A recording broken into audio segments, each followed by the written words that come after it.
আজকে আফগানিস্তানে যারা ক্ষমতায় এসেছে তাদের আকীদা নিয়ে সমালোচনা হতে পারে, তাদের বিশ্বাস নিয়ে ফতোয়া ফারায়েজ মাসলা মাসাইল নিয়ে মতভেদ থাকতে পারে, কিন্তু দুটো পয়েন্টে কোনো আফগানিও দ্বিমত করবে না যে তারা সত্যবাদী, ন্যায়পরায়ণ।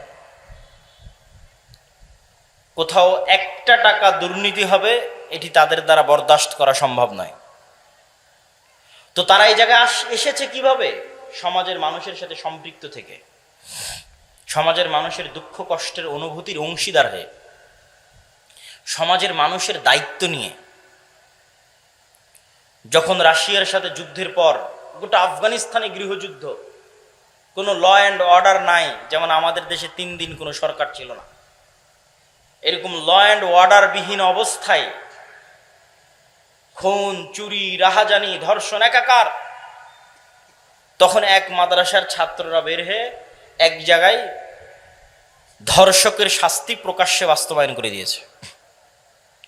তখন মানুষজন কি দেখলো? যে এরা তো ন্যায়পরায়ণতা প্রতিষ্ঠা করতে জানে, এদের কাছেই তো আমাদের জানমাল নিরাপদ, আমাদের ধন সম্পদ নিরাপদ, আমাদের পরিবার পরিজন নিরাপদ। আমরা কি চাই? নিরাপত্তা চাই, শান্তি চাই।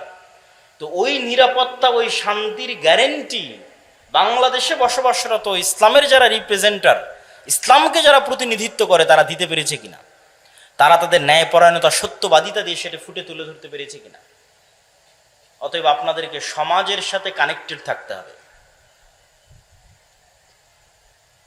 তাহলে 1 নাম্বার বললাম ব্যাপক দাওয়াতি কাজ করতে হবে, 2 নাম্বার বললাম সমাজের সাথে সম্পৃক্ত থাকতে হবে, 3 নাম্বার শক্তিশালী প্রতিষ্ঠান তৈরি করতে হবে। এবার আসবে আপনাদের গণতান্ত্রিক রাজনীতির উত্তর। শক্তিশালী প্রতিষ্ঠান মানে কি? ইউরোপ, আমেরিকা এবং ইংল্যান্ডে গণতন্ত্র কেন টেকসই? ইংল্যান্ড এবং আমেরিকাতে প্রতিষ্ঠানগুলো পাওয়ারফুল, এই জন্য টেকসই।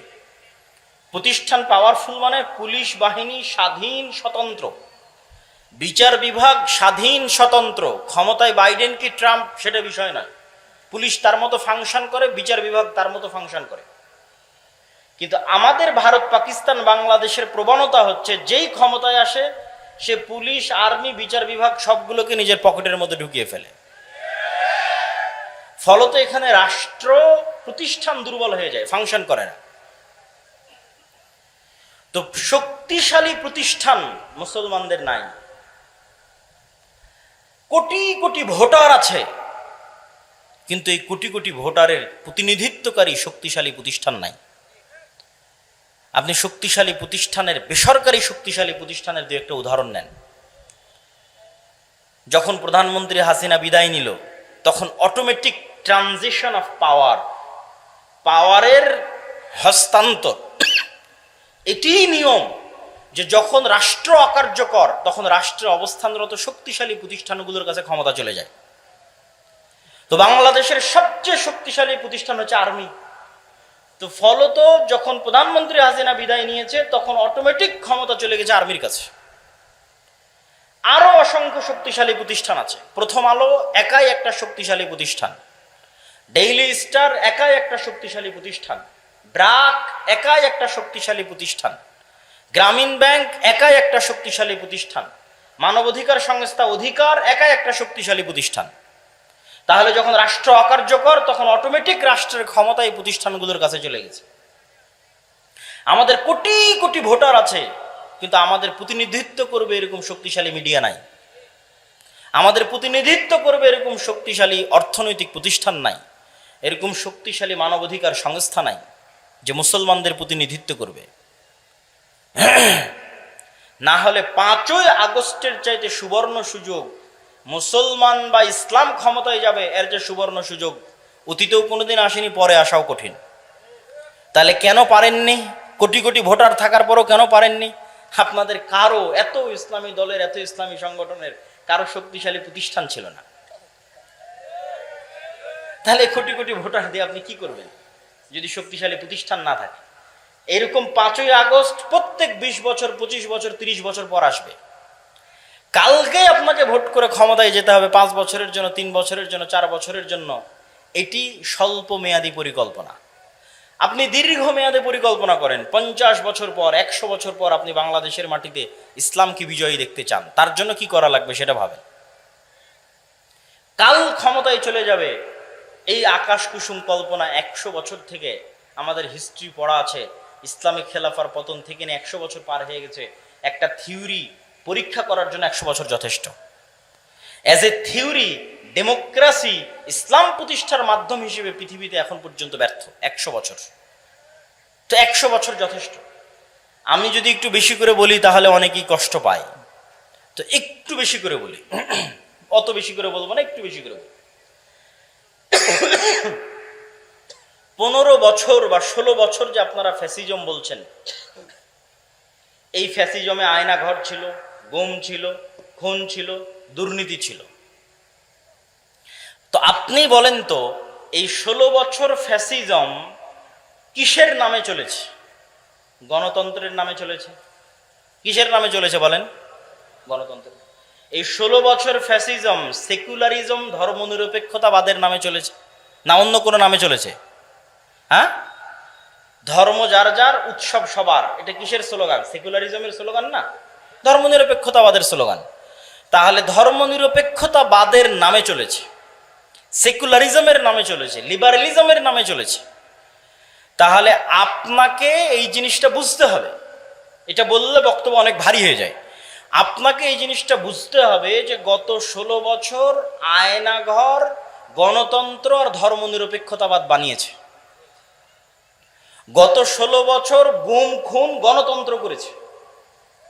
গত 16 বছর গুম খুন সেকুলারিজম করেছে। সেকুলার সিস্টেম ডেমোক্রেটিক সিস্টেম করেছে, কোনো ব্যক্তি করেনি। ওই সিস্টেম এখনো আছে। ওই সিস্টেম এরকম আবারও জালেম তৈরি করবে, আবারও এরকম স্বৈরাচার তৈরি করবে। আজ থেকে কারো হায়াত যদি 30 বছর আল্লাহ বাড়িয়ে দেয়, আর আমারও হায়াত যদি আল্লাহ বাড়িয়ে দেয়, তো 30 বছর পর স্মরণ করবেন, বলেছিলাম এই সিস্টেম আবারও জালেম তৈরি করবে। কেন? এটা হচ্ছে পাশ্চাত্য বিশ্বের সুবিধা, যে আমাদের সিস্টেম টিকে থাক, সবার রাগ নির্দিষ্ট ব্যক্তির উপর উঠুক। তো সবার রাগ নির্দিষ্ট ব্যক্তির উপর উঠে গেছে, নির্দিষ্ট ব্যক্তি পালিয়ে গেছে, সবাই ঠান্ডা হয়ে গেছে, কিন্তু সিস্টেম কিন্তু টিকে গেছে। তাহলে আপনাকে বুঝতে হবে যে এই যে বৈষম্য বিরোধী ছাত্র আন্দোলনে যদি 1700 নিহত হয়ে থাকে, তাহলে 1700 জনকে হত্যা করেছে কে বলেন তো? একটু জোরে বলেন দেখি, কে? এই 1700 জনকে হত্যা করেছে গণতন্ত্র এবং ধর্মনিরপেক্ষ মতবাদ। অনেক অনেক কঠিন কথা বলে দিলাম, কিন্তু এটিই সত্য। এটা যত দ্রুত মুসলমানেরা বুঝবে, তা আপনি তাহলে কি বলছেন তাহলে আপনি এই সিস্টেমকে অমান্য করে উপরে ফেলে দিবেন? এটা কখনোই বলিনি। কেননা আমরাই আপনাদের সামনে বক্তব্য দিয়েছি যে চলন্ত যার কাছে ক্ষমতা আছে, রাষ্ট্র ক্ষমতা আছে, তাকে আনুগত্য করতে হবে। আমরাই বক্তব্য দিয়েছি এবং সেটার বিরুদ্ধে বিদ্রোহ করাকে আমরা খারিজি মতবাদ বলেছি। কিন্তু সমাধানের রাস্তা কোনটা? সমাধানের রাস্তা ওইটা, সেটা হচ্ছে মানুষ অবশ্যই বুঝবে যে এই সিস্টেম জালেম তৈরি করে, এই সিস্টেম স্বৈরাচার তৈরি করে, এই সিস্টেম দুর্নীতিবাজ তৈরি করে, এই সিস্টেম আমাদেরকে মাজলুম করে। কিন্তু এই সিস্টেমের বিরুদ্ধে শক্ত আওয়াজ তোলার জন্য আপনাদের প্রতিষ্ঠান লাগবে। এরকম 100 বছরও যদি রাজনীতি করেন, ভোট করেন, তো ওই পাওয়ার অর্জন করতে পারবেন না যে পাওয়ার একটা প্রতিষ্ঠানের থাকে, শক্তিশালী প্রতিষ্ঠানের থাকে। সম্মানিত উপস্থিতি, তাহলে আপনাদেরকে দিক নির্দেশনামূলক কি কি বললাম? 1 নাম্বার বলেছি ব্যাপক দাওয়াতে কাজ করতে হবে। 2 নাম্বার বলেছি সমাজ এবং দেশের সাথে সম্পৃক্ত থাকতে হবে। 3 নাম্বার বলেছি শক্তিশালী প্রতিষ্ঠান তৈরি করতে হবে। 4 নাম্বার পয়েন্টটা আগে সংক্ষিপ্ত আলোচনা করেছি, একটু আলাদা পয়েন্ট আকারে এখন বলি। 4 নাম্বার পয়েন্ট হচ্ছে, এখন আপনার কাছে যত ছোটখাটো প্রতিষ্ঠান আছে, যত ছোটখাটো মসজিদ আছে, মাদ্রাসা আছে, দল আছে, সংগঠন আছে, এগুলোতে ন্যায়পরায়ণতা, সত্যবাদিতা প্রতিষ্ঠা করেন। যে কোনো একটা ছোট্ট মাদ্রাসায় ন্যায়পরায়ণতা, সত্যবাদিতা প্রতিষ্ঠা করেন, আল্লাহ কবুল করলে ওই মাদ্রাসা থেকে রাষ্ট্র ক্ষমতায় পৌঁছে দিবে। বেশি কিছু লাগবে না, এই 2টা গুণ লাগবে। একটা ছোট্ট সংগঠনের মধ্যেও যদি ন্যায়পরায়ণতা, সত্যবাদিতা প্রতিষ্ঠা হয়, আল্লাহ ওখান থেকেই রাষ্ট্র ক্ষমতায় পৌঁছে দেবে। কিন্তু সত্যবাদিতা এবং ন্যায়পরায়ণতা ছাড়া রাষ্ট্র ক্ষমতায় যাওয়ার জন্য আল্লাহ সুবহানাহু তাআলার দয়ায় কোনো সুযোগ নেই।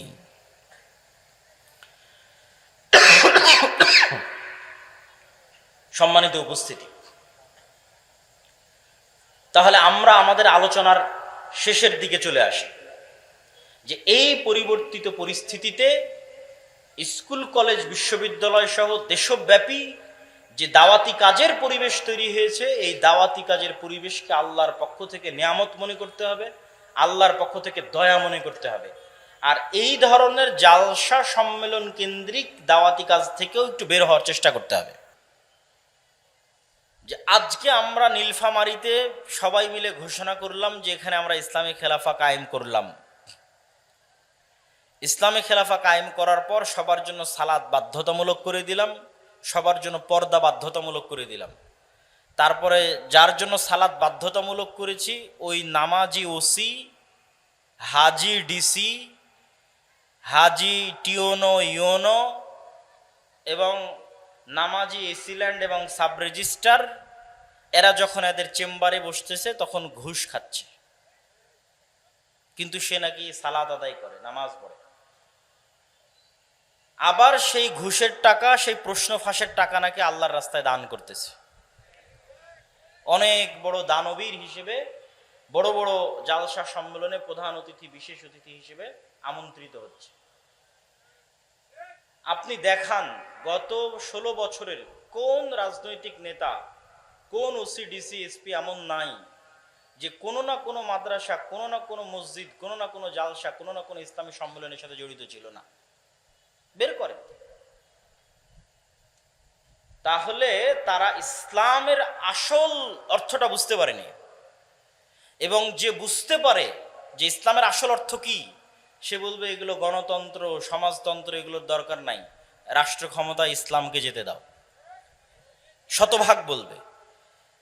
কেননা ইসলাম আসলে সর্বপ্রথম আপনারা যারা মাজলুম আছেন, অফিস আদালতে ঘুষ ছাড়া কাজ হয় না, টাকা ছাড়া চাকরি হয় না, বাংলাদেশের কোনো রাজনৈতিক দল এগুলো বন্ধ করতে পারবে না, গণতন্ত্র দিয়ে এগুলো বন্ধ করা সম্ভব নয়। একমাত্র ইসলামই পারবে আপনার যে ন্যায্য অধিকার আছে সেটি আপনাকে ফিরিয়ে দিতে। রাষ্ট্রের যত নাগরিক সুযোগ সুবিধা আছে সমানভাবে প্রত্যেক নাগরিককে সেই সুযোগ সুবিধা প্রদান করা মানে ইসলামের রাষ্ট্র প্রতিষ্ঠা করা, যেটি ওমর রাদিয়াল্লাহু তাআলা আনহু করেছিল। এটা ইসলামী রাষ্ট্রের সবচেয়ে ভালো দিক, কিন্তু সেটিকে আমাদের চোখের সামনে আনতে দেওয়া হয় না। এবং আলেম ওলামা, মসজিদ মাদ্রাসা, ইসলামী দল, ইসলামী সংগঠন, তারাও এই বিষয়টার প্রতি ফোকাস করে না। কেন তারা এই বিষয়টার প্রতি ফোকাস করে না? আমার এই বক্তব্য নিয়ে কিছু সমালোচনাও হয়েছে। আমি সত্যবাদিতা এবং ন্যায়পরায়ণতা দ্বারা এইটি বলছি না যে যে ব্যক্তির মধ্যে তাওহীদ আছে কিন্তু সে সত্যবাদী নয়, ন্যায়পরায়ণ নয়, সে জান্নাতে যাবে না, এ কথা আমি বলছি না। যার অন্তরে তাওহীদ আছে, যে সালাত আদায় করে, সে যদি মিথ্যুক হয়, অন্যায়পরায়ণ হয়, আর আল্লাহর কাছে ক্ষমা চেয়ে নেয়, মানুষের সাথে অন্যায় করে মানুষের কাছ থেকে ক্ষমা চেয়ে নেয়, মানুষ যদি ক্ষমা করে দেয় তো আল্লাহ সুবহানাহু ওয়া তাআলা তাকে জান্নাতে দিবেন। কিন্তু আমি যেটা বলতে চাচ্ছি সেটি হচ্ছে, সালাত যে ব্যক্তি আদায় করে, যার আকীদা বিশুদ্ধ, কিন্তু তারপরেও সে সত্যবাদী নয়, সে তার প্রতিষ্ঠান, ইসলামী দল, সংগঠন, মসজিদ মাদ্রাসা, ব্যক্তি পরিবারে ন্যায়পরায়ণ নয়, তাকে আল্লাহ জান্নাতে দিলেও কোনোদিন রাষ্ট্র ক্ষমতা দিবেন না, রাষ্ট্র ক্ষমতায় যেতে পারবেন না, নেতা হতে পারবেন না। এই জন্য আল্লাহ সুবহানাহু ওয়া তাআলা যত নবী রাসূল পাঠিয়েছেন, সকল নবী রাসূলকে সত্যবাদী, ন্যায়পরায়ণ করে পাঠিয়েছেন। কেন? তাকে তো নেতা হতে হবে। আমার নবী মুহাম্মদ সাল্লাল্লাহু আলাইহি ওয়াসাল্লাম যদি আবু সুফিয়ানের সাথে কখনো মিথ্যা বলতেন, যদি আবু সুফিয়ান রাদিয়াল্লাহু তাআলা আনহুর প্রতি চুল পরিমাণ কোনো জুলম বা অন্যায় করতেন, তাহলে আবু সুফিয়ান রাদিয়াল্লাহু তাআলা আনহু তার নেতৃত্ব মেনে নিতেন না, আর আল্লাহর নবী নিজেও নেতৃত্ব প্রদানে অযোগ্য বলে বিবেচিত হতেন। তো আল্লাহর নবী শুধু মানুষকে ইসলামের সঠিক আকীদার, সালাতের দাওয়াত দেননি, তার ন্যায় নিষ্ঠা এত উঁচু পর্যায়ের ছিল যে তৎকালীন বিশ্বে কোনো রাষ্ট্রনেতা, কোনো কাফের মুশরিক ন্যায় নীতি নিষ্ঠায় আল্লাহর রাসূলকে পার করে চলে যাবে, এরকম কেউ জন্ম হয়নি। ফলত সবার মাথা তার সামনে নত থাকতো। মাথা নত থাকতো তার ইসলামের দাওয়াতের কারণে নয়, তার ব্যক্তিগত চরিত্রের কারণে। যে মানুষ মিথ্যা বলে না, কারো প্রতি অন্যায় করে না, তার সামনে যদি মাথা নত না থাকে তো কার সামনে মাথা নত থাকে? আর আল্লাহ সুবহানাহু ওয়া তাআলা যে পুরো পৃথিবী পরিচালনা করছেন, আল্লাহ কি বলেছেন? কুলিল্লাহুম্মা মালিকাল মুলকি তুতিল মুলকা মান তাশা। আল্লাহ হচ্ছে সকল রাজত্বের মালিক, যাকে ইচ্ছা তাকে ক্ষমতা দেন, আর যাকে ইচ্ছা তার কাছ থেকে ক্ষমতা নেন। এটা অনুবাদ নয়, অনুবাদ হচ্ছে যাকে ইচ্ছা তার কাছ থেকে ক্ষমতা ছিনিয়ে নেন। নাজা, গরম লোহার উপর যদি পশমের কোনো একটা কাপড় বসান, যে গরম লোহাকে যদি টানেন তাহলে পশমের কাপড়ের যেমন ছাল বাকলা ছিলে বেড়ে আসে, আল্লাহ এইভাবে রাষ্ট্র ক্ষমতা ছিনিয়ে নেয়। 36 দিনের আন্দোলন দেখেন কিভাবে আল্লাহ রাষ্ট্র ক্ষমতা একদম কেড়ে ছিনিয়ে নিয়ে একদম ধ্বংসের অতল গহ্বরে নিক্ষেপ করে দিলেন। আল্লাহ বলেছে আমি রাষ্ট্র ক্ষমতা ছিনিয়ে নেই। তাহলে আসল ক্ষমতা কার কাছে ছিল? আল্লাহর কাছে ছিল। আর শেখ হাসিনার কাছে ক্ষমতা ছিল অস্থায়ী, এখন যে এসেছে তার কাছেও অস্থায়ী, 50 বছর পর যে আসবে তার কাছেও অস্থায়ী, 1000 বছর পূর্বে যে এসেছিল তার কাছেও অস্থায়ী, কিয়ামত পর্যন্ত যারা আসবে তাদের কাছেও অস্থায়ী। তাহলে স্থায়ী ক্ষমতার মালিক কে? আল্লাহ। এখন আল্লাহ এই পুরো পৃথিবী পরিচালনা করেন নিপুণ নিখুঁত মানদণ্ডে। আল্লাহ মানুষকে চ্যালেঞ্জ করেছেন যে তোমরা আসমানের দিকে তাকাও, তোমরা কি আসমানে কোনো ত্রুটি দেখতে পাও আমার সৃষ্টিতে? আপনি নিজেকে নিয়ে গবেষণা করেন যে আপনার সৃষ্টিতে আল্লাহর কোনো ত্রুটি আছে কিনা। নাক, হাত, পা, চোখ, মুখ এভাবে না রেখে অন্যভাবে রাখলে ভালো হতো। তো এই পুরো পৃথিবী আল্লাহ নিখুঁত নিপুণ মানদণ্ডে চালান। সূর্যের যেভাবে ওঠার কথা, চন্দ্রের যেভাবে ডুবার কথা, ফেরেশতাদের যেভাবে যান কবজ করার কথা, ফেরেশতাদের যেভাবে যান দেওয়ার কথা, নতুন বাচ্চা জন্মদানের কথা, যেখানে বৃষ্টি বর্ষণের কথা, যা যেভাবে আছে সেভাবে অত্যন্ত নিপুণ এবং নিখুঁতভাবে ন্যায়ের সাথে সত্যবাদিতার সাথে পরিচালিত হয়। তাহলে আল্লাহ তার ক্ষমতা ব্যবহার করেন ন্যায়পরায়ণতার সাথে। এই জন্য আল্লাহ সবসময় নিজেকে কি বলেছেন কোরআনে দেখবেন, আল্লাহ সবসময় নিজেকে বলেছে আজিজুন হাকিম, আমি মহা পরাক্রমশালী তবে প্রজ্ঞাময়। দুইটা একসাথে লাগানোর কারণ কি? আল্লাহ যদি বলতেন আমি শুধু মহা পরাক্রমশালী, তাহলে যাকে যা ইচ্ছা তখন তাকে তাই করে দিতাম। কিন্তু আমার ক্ষমতা আছে, কিন্তু আমি হাকিম প্রজ্ঞাময়, এই জন্য যা করি ন্যায়ের সাথে করি, যা করি সত্যবাদিতার সাথে করি।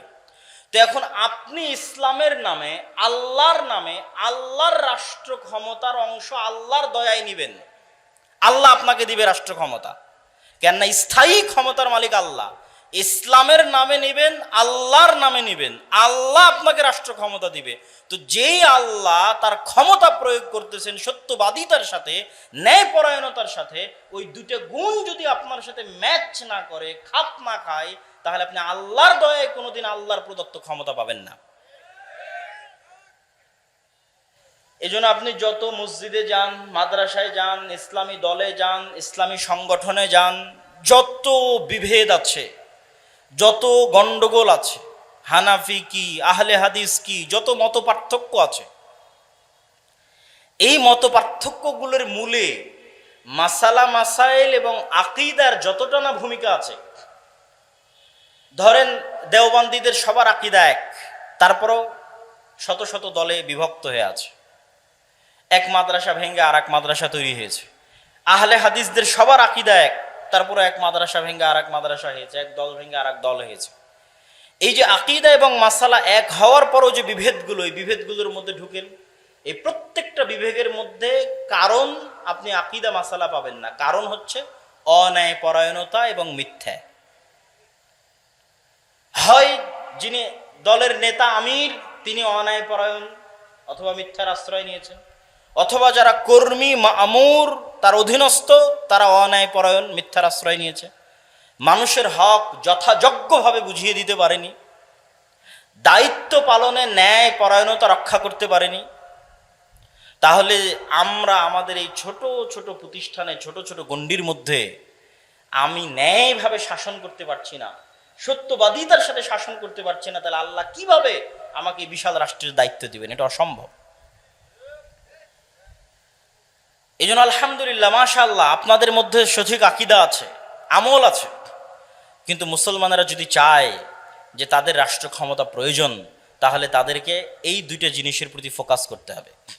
আপনি ন্যায়পরায়ণতাকে কখনোই এত হালকাভাবে নিয়েন না, কখনোই না।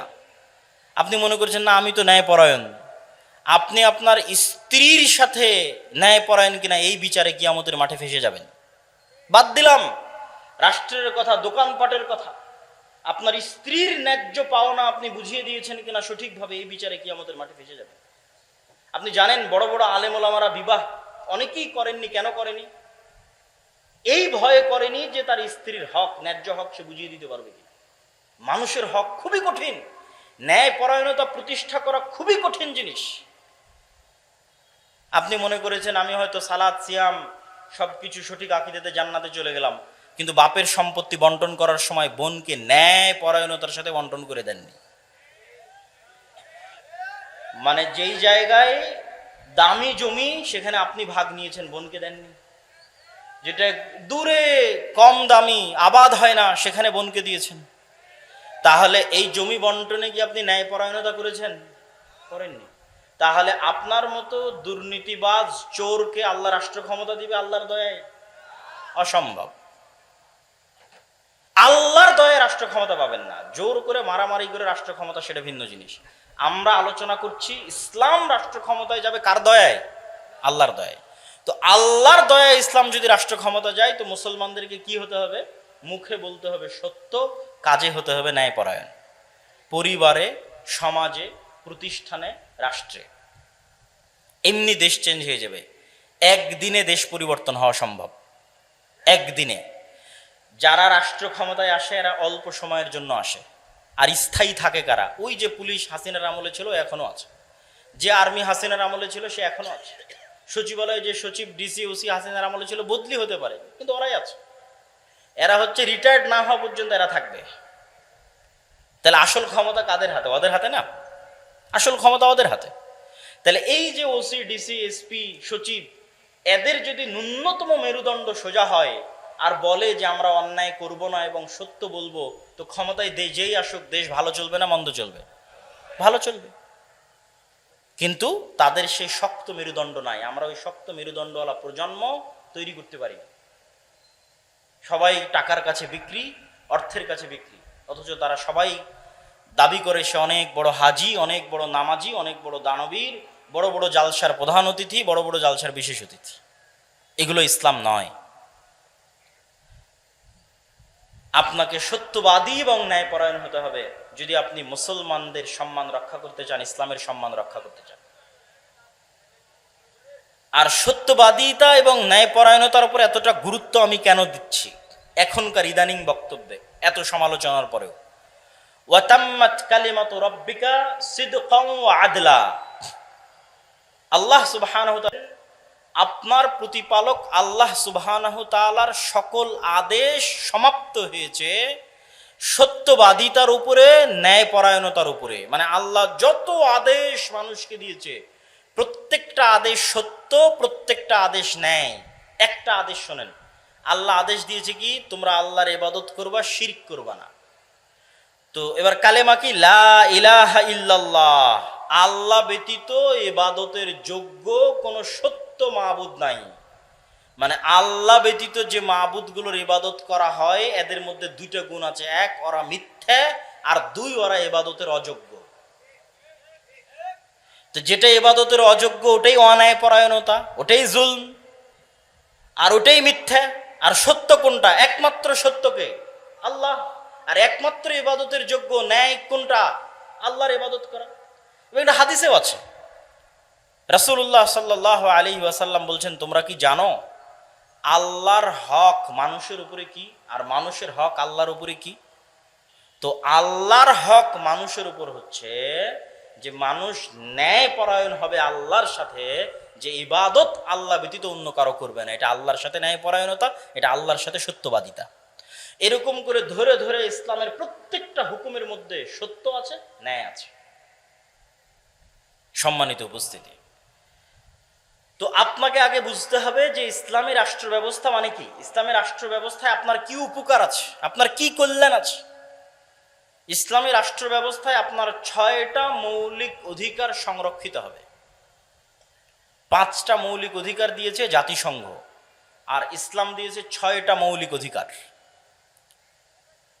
অন্ন, বস্ত্র, শিক্ষা, স্বাস্থ্য, বাসস্থান, এগুলোর কথা তো আমরা জানি। তার সাথে ইসলাম আরো একটি যুক্ত করেছে, হচ্ছে সম্মান। আপনার সম্মান রক্ষা করা হবে, ইসলামী রাষ্ট্রের দায়িত্ব।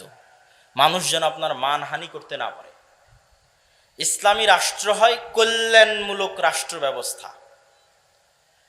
কল্যাণমূলক রাষ্ট্র ব্যবস্থায় সকল কিছুর জিম্মেদারি রাষ্ট্রের উপর। একজন মানুষ যদি না খেয়ে থাকে তাও দায়ী রাষ্ট্র। একজন মানুষের যদি ঘর না থাকে বসবাস করার জন্য, দায়ী রাষ্ট্র। একজন মানুষের যদি গায়ে কাপড় না থাকে, দায়ী রাষ্ট্র। এই জিম্মেদারি নেওয়া হচ্ছে ইসলামী রাষ্ট্র। সম্মানিত উপস্থিতি, তাহলে এই ধরনের ইসলামী রাষ্ট্র প্রতিষ্ঠার জন্য আমরা কি করতে পারি? আমরা কি তাহলে ভোটের রাজনীতিতে অংশগ্রহণের মাধ্যমে ইসলামী রাষ্ট্র প্রতিষ্ঠা করব? কেউ কেউ বলতে পারে, হ্যাঁ, আমি তাদের সাথে দ্বিমত করছি বা তার বিরোধিতা করছি, এটা নয়। আমি যুক্তির আলোকে আপনাকে পরামর্শ দিতে চাই যে আমাদের করণীয় কি, করা উচিত কি। 1 নাম্বার করণীয়, এই রকম পরিস্থিতিতে, যেই পরিস্থিতিতে আমরা আছি, দাওয়াতি কাজ। আপনি বলবেন, আপনাদের কথা শুরু হলেই বলেন দাওয়াতি কাজ।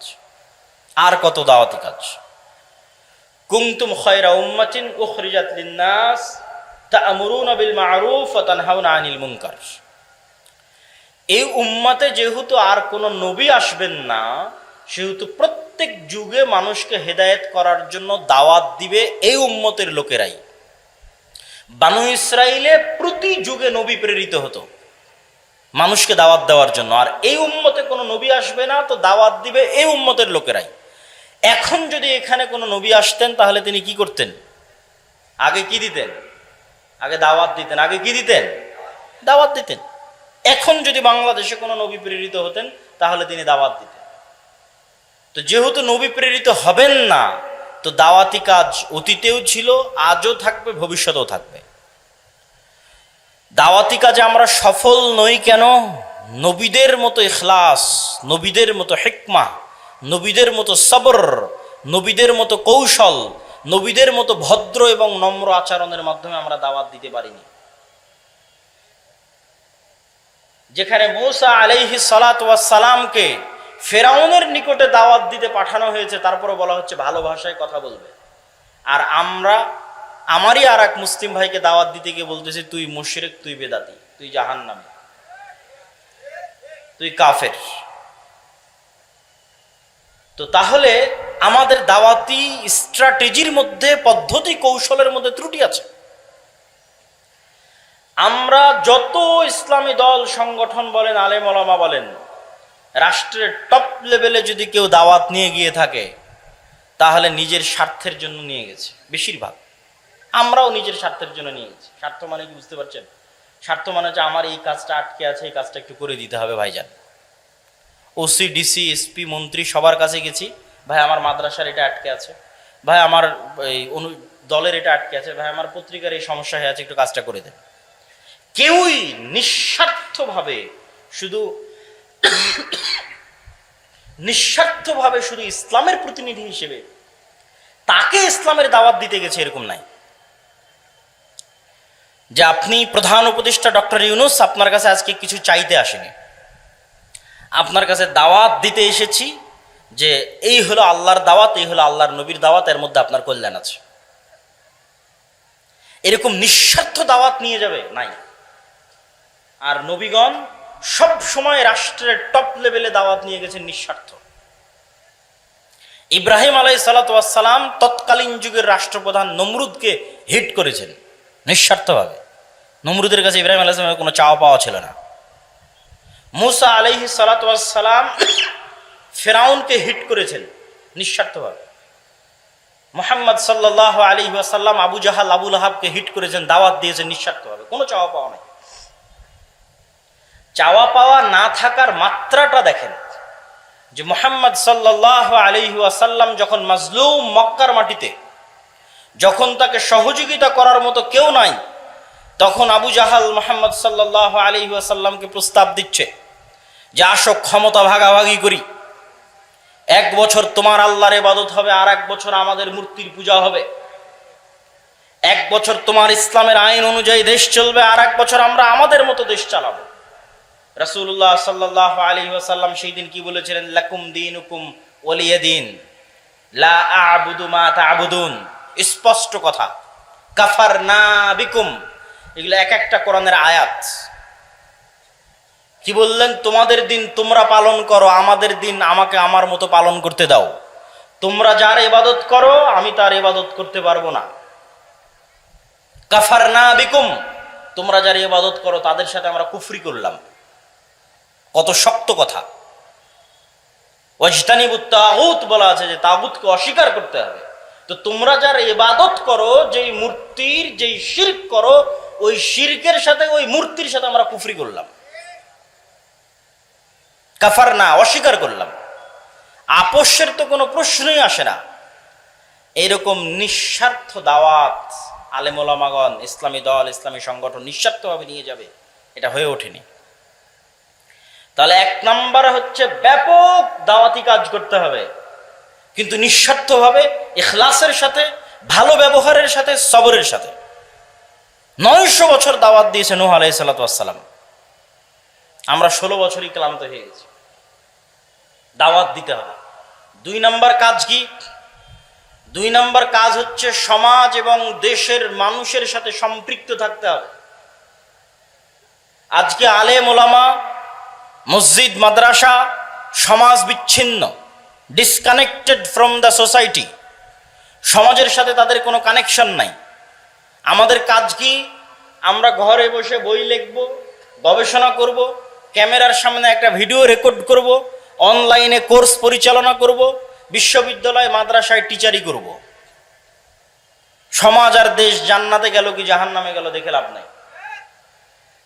অথচ আমাদের নবী মুহাম্মদ সাল্লাল্লাহু আলাইহি ওয়াসাল্লাম না বই লেখা জানতেন, না বই পড়া জানতেন। তাহলে আমার নবী গবেষকও ছিলেন না, আমার নবী লেখকও ছিলেন না, আর আমার নবী পিএইচডি ডিগ্রিধারীও ছিলেন না, আর আমার নবী কোনো বিশ্ববিদ্যালয় মাদ্রাসায় চাকরিও করতেন না। তাহলে তিনি আল্লাহর কাছ থেকে জ্ঞান নিয়ে, মানে কোরআন শিখে 5 ওয়াক্ত সালাত আদায় বাদে বাকি সময় মানুষের পিছনে দিতেন। কার বাড়িতে কে মরলো, কার মেয়ের বিয়ে, তো কে কষ্টে আছে, কার বাড়িতে খাবার নাই, কে ঋণগ্রস্ত আছে, মানুষের দুঃখ কষ্টের ভাগিদার এবং ভাগ বাটোয়ারার অংশীদার ছিলেন। মদিনা এবং মক্কায় বসবাসরত কোনো মানুষ মনে করবে যে আজকে সে বিপদগ্রস্ত আছে আর তার পাশে দাঁড়ানোর মতো মুহাম্মদ সাল্লাল্লাহু আলাইহি ওয়াসাল্লাম না, এটা অসম্ভব। তিনি সমাজের মানুষের সাথে ফুললি কানেক্টেড ছিলেন।